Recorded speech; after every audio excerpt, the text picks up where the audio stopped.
bizarre because you figure, well, Boris Karloff was an actor who was paid to play the part of Frankenstein in the Universal Project, and you would think Universal would have that covered under their license, but that was not the case. So this has a great deal to do with product that you're seeing now. Is it's that added cost of licensing, and much of it is being claimed that is really not valid. But the companies don't want to deal with that. They just simply pay royalties, even if they're not valid. And I could cite another example of why they're not, but I'm not going to drag this out any longer than necessary. But let me just come back. I had started to talk about how we had, I sculpted on top of these bucks. But I forgot to mention that the material would probably be of interest to you, what the Rocky figure was made out of. And that was, I used a two-part epoxy medium that was designed to fix leaking pipes. And it's the company that makes it is called Atlas Minerals, and the brand is called Plumber Seal. And so when you mix these two parts together, you get a kind of a window putty texture, something very soft and very pliable. And then it cures on its own. It's a catalytic reaction between part A and part B, which mix up in equal parts, which makes it a very easy thing to work with. And then when it's totally hard, you can actually carve in it with Dremel tools, or in the case of what I used was what's called a hand engine in the dental industry. So I used tungsten carbide blades and diamond blades and things like that. But anywhere from the beginning of the sculpt, which you could actually sculpt using paintbrushes to push the material around, through it's fully hardened, it had different degrees of hardening. So as the material hardened, you could add sharper details that you wouldn't be able to do earlier on. So it's a matter of getting used to the timing of the material. And the way that would work is that the final cure of a part would go into a crock pot that was attached to a potentiometer so that I could control the heat. And that additional heat to the curing process made the material very much stronger than it would be without. And therefore, the reason that was important is that if you're using a carving tool, a mechanical carving tool, electric, is that if the material is not fully hardened, it clogs up the cutting tool. And so when it is fully hard, it's just dust when you're carving it, and therefore you don't have the problem of maintaining the tool every couple of minutes and trying to clear it. So that was one of the reasons that the crock pot was used, is for that extra hardening. So when one part of the model was in the crock pot, I would be working on another part of it, an arm, a sleeve, a leg, a thigh.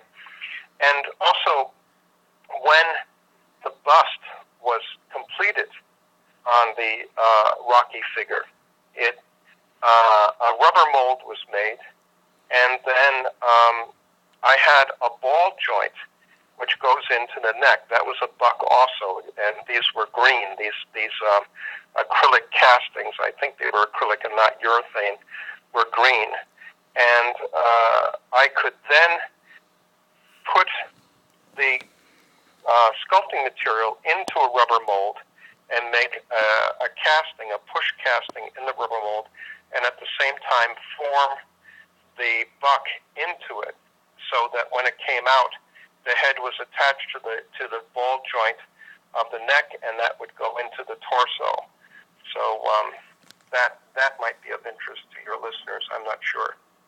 Oh, well, yeah, because that's eventually what you ended up sending to Hasbro, was what was around the buck. Oh, yes. Yeah. Yes. What they needed was a completed master that they could take and use as their guide for pantographing and cutting out a steel mold. Our masters, by the way, I'm sure most of your listeners know this by now, were what we call 2-up, which means that they were double the size of the finished product. And a pantograph machine would trace over it and scale it down so that the cutter would cut out the steel that it was tracking. It's very much, the simplest explanation is that when you have a key made, that's what is happening. The key is placed into a machine that is a pantograph, and a blank is put in on the other side, and a tracing wheel goes over your key, while a cutter on the other side is cutting the metal away exactly, and the pattern that the wheel is tracing your key. So most people are familiar with having seen a key cut, and the only difference is that there's a gear that is in between, so that every movement on the master was reduced to one half, and that's how steel molds were cut at that time. I think today there are other processes. They were available at that time as well, and a process that is often used has to do with electroplating a master and then reinforcing that electroplated metal, which I think is copper beryllium.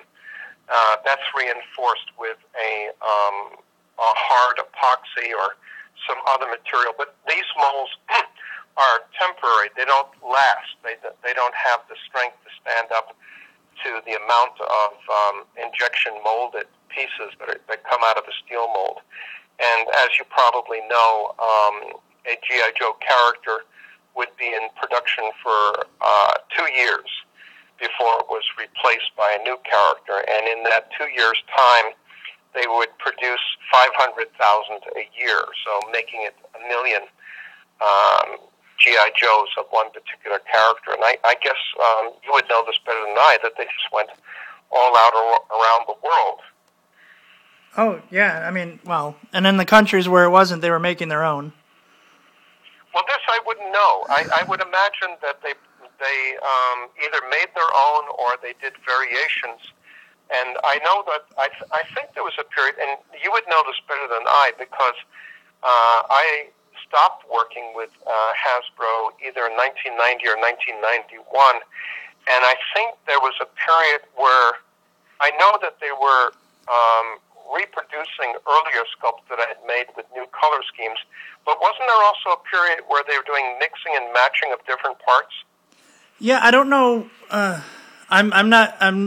There's people out there that are more of a technical purist than I am. I don't. That's not my forte, but I think you're right. Well, this is what I heard, that they would be taking the torso from one figure and the legs from another figure, and therefore creating these cloned G.I. Joes. You know, I guess this was for economy's sake. They must have been getting to a point where, I was going to say where the economy was going against them, and this was a money-saving thing that they were reputed to be engaged in. But this was after me. I will say that for the time that I worked with them, which I think was about 7.5 years, I did a tremendous number of figures that I recall somewhere between 60 and 70 figures, and always the standard for the time was to get the best quality that they could get. And of course, in any commercial project, there is the issue of continuity, and that means that all the various sculptors who worked with Hasbro were striving to get close enough with each other's work so that a style would not be that far out from one sculptor to another. So there's always the issues of continuity, and that's directed by the art director, not by the artist. You know, so if there's a G.I. Joe that I sculpted that you don't like, blame it on the art director. Oh, well, thank you, Bill.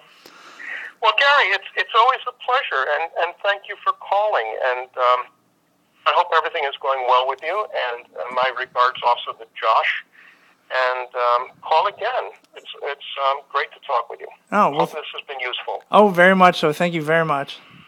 Thank you. Bye. Have a good night. You too.